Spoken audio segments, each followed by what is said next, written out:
فيلمنا بيبدأ سنة 1950 في مارسيلا، ونوك بيجري من لانسكي وشريكه. بعدين لانسكي بيمسكه ويقعد يضرب فيه وبيقول له أنا مستنيك تدفع لي الفلوس اللي أنت قلبتها في أقل من 24 ساعة. ولكن نوك ما بيكونش معاه أي فلوس وبيحاول يهرب من المأزق ده بأي طريقة. فبيلاقي سفينة القبطان بتاعها محتاج دكتور للسفينة، وعايزين يطلعوا ويمشوا دلوقتي حالا. فبيعرض على القبطان ان هو يبقى دكتور السفينة، لكن القبطان بيلاقي معهوش اي ورق ولا اي حاجة تثبت ان هو دكتور. ولكن القبطان بيبقى مجبر انه يلاقي اي دكتور بسرعة، وعشان كده بيقبل ان نوك يعمل نفسه دكتور على متن السفينة. لحد ما بيدخل عليه ميكانيكي السفينة وبيكون عيان، يقول له انا حاسس ان عندي حمى لاني شفت ناس كتير قوي بيتصابوا بيها خلال خبرتي على السفينة. نوك بيعمل نفسه كانه بيختبره وبيساله طب ما تعرفش كانوا بيتعالجوا ازاي، والراجل الميكانيكي بيبدا يشرح له كانوا بيتعالجوا ازاي، ونوك بيبدا يلون الوصفة. بعدين بيقول له ايوه ده فعلا العلاج. بعدها نوك بيروح يتمشى على السفينة وبيلاقي واحدة قاعدة في الشمس بقالها فترة طويلة لدرجة ان بشرتها احمرت، فبيخدعها ويقول لها ان بشرتها هتلتهب وبيروح على المطبخ ويعمل مرهم مزور، وبيروح يقول لها لازم تدهنيه كل يوم وهتخفي. وبعد كام يوم بتروح له تاني وبتقول له ايوه فعلا المرهم اللي انت اديتهوني نفع وبشرتي اتصلحت، لكن في الحقيقه ده مجرد احمرار للبشره وهو بيروح لوحده. واللي بيديله الفرصه ان هو يخدعها ويبيع لها 3 علب مراهم باسعار خياليه. بعدين ناك بيروح للميكانيكي والميكانيكي بتبقى حالته اتحسنت برضه. بعدين كابتن السفينه بيبقى فرحان ومبسوط من ناك ومن الشغل بتاعه، وبيقول له هتعمل ايه لما تنزل من على السفينه. ناك بيقول له انه هيروح يخش كليه الطب اول ما ينزل، وبعد ما يخلص ال5 سنين طب بيروح يمسك المكتب بتاع دكتور باربليت، واللي قرب يطلع معاش وعايز يسيب المكتب بتاعه في ايد امينه.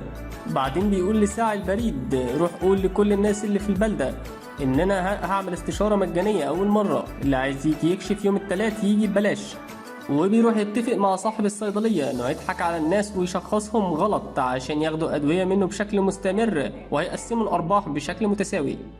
ولما ساعي البريد بيروح ينشر خبر الاستشارات المجانيه، الناس بتبقى مستغربه ازاي حد بيعاملهم بالطريقه اللطيفه دي. ما عدا الاس لوبوس بيبقى مستغرب وبيقول اكيد في حاجه ورا الحوار ده، مفيش حاجه ببلاش كده. بعدين اديل اللي شغاله عند واحده اسمها لاكوك بتروح تحجز لستها مكان في الاستشاره، وبيبان على ناك كده انه اعجب بيها.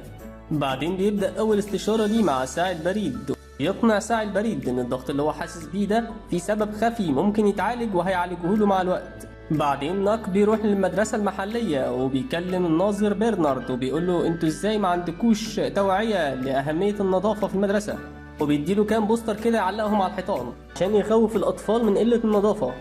وبيكون معلق نفس البوسترات على العيلة بتاعته عشان الناس لما تروح له تبدأ تخاف أكتر على صحتها. وأول واحدة بتكشف عنده بتبقى لاكاك صاحبة الشغل بتاعت أديل، وأول ما بيلاحظ إن هي بتتاوب بيضحك عليها ويقول لها انت لازم تقعدي في السرير وترتاحي وتمشي على حمية غذائية معينة الفترة اللي جاية لحد ما نحدد لك علاج. بعدين الاس لوبوس بيوصل العيادة وبيبدأ يعمل نوش وبيقول اما اخش اشوف الدكتور ده بيكشف بيعمل ايه يعني. اول ما بيخش بيقول ناك انا مش مرتاح لك، ولكن ناك برضه بيكشف عليه وبيقول له انت عندك التهاب ملتحمة وبيديله وصفة للعلاج. واول ما بتروح بتقول لأديل جهزي لي مرتبة وعايز انام وارتاح ومحدش يقلقني خالص. وأديل بتقعد تكح، ولكن لاكاك ما بتفرقش معاها غير نفسها وبتقول لها ماليش دعوه بيكي.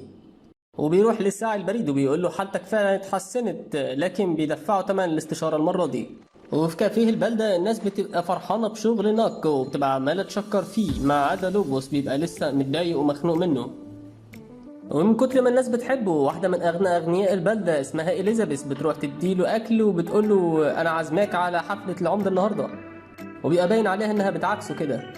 ولما بيروح حفلة العمدة بيلاقي الشحرورة بونز المطلقة هي كمان قاعدة بتعكسه، وهناك بيستغل الفرصة دي انه يعزم كل الناس اللي قاعدين على المؤتمر اللي هيتقام في المدرسة واللي هو هيلقي فيه خطاب.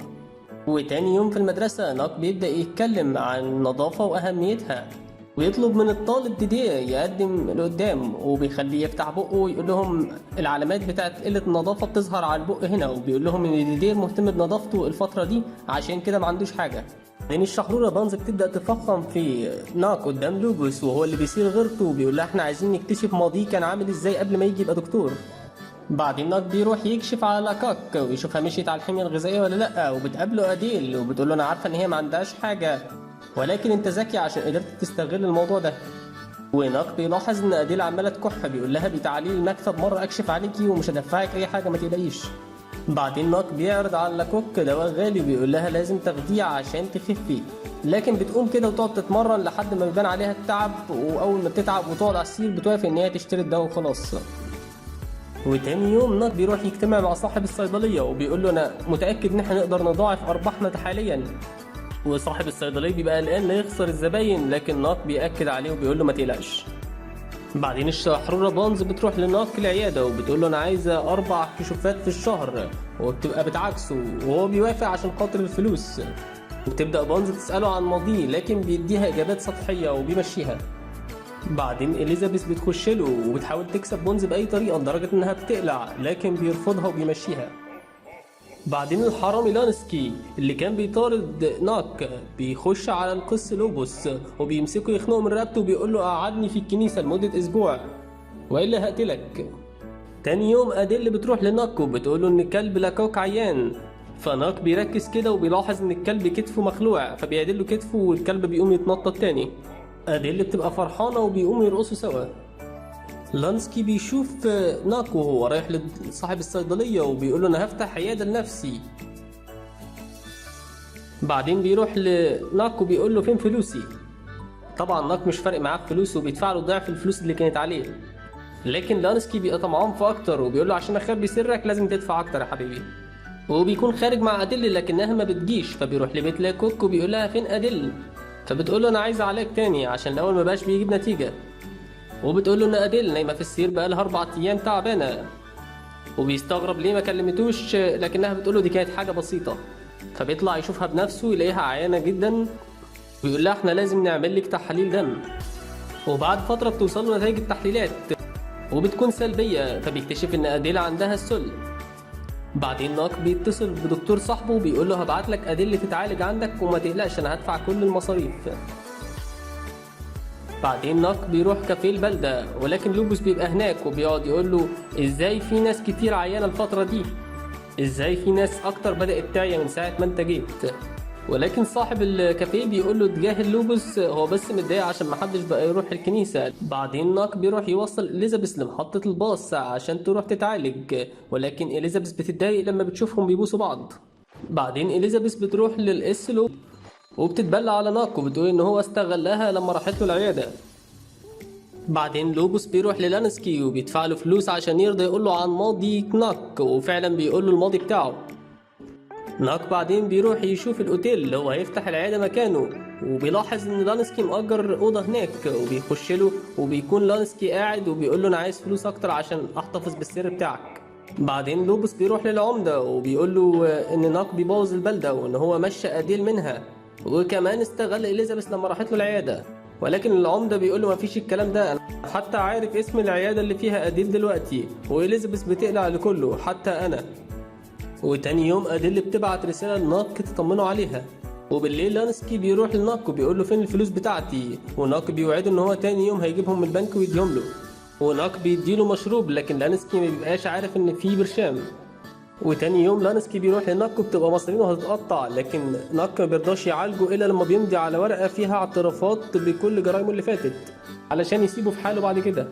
باربليد بيروح البلده تاني وبيلاقي ناك فتح عياده لوحده، فبيروح له بيقول له ايه اللي انت عملته ده، وبيلاقي عنده 600 كشف في الشهر كمان. فبيقول له ايه ده انت بتخدع الناس ولا ايه؟ ناك بيقول له بلاش انت، انا معايا اوراق تثبت ان انت كنت بتشيل الدواء عن الناس العاديه وتديه للناس الاغنياء. بعدين ناك بيروح يزور أديل وبتكون آخر زيارة ليه، لأن تاني يوم بيكتشف إن هي ماتت. وفي جنازة بتاعت أديل لوبوس بيتكلم عن الماضي بتاع ناك وإن هو كان حرامي قبل كده، وإن أديل ماتت بسببه لأنها حطت حياتها في إيد غير أمينة. وناك بيقوم وهو متعصب وبيقول له فعلا أنا كنت وحش في الماضي، لكن أنا اشتغلت على نفسي جامد عشان أبقى دكتور بعد كده.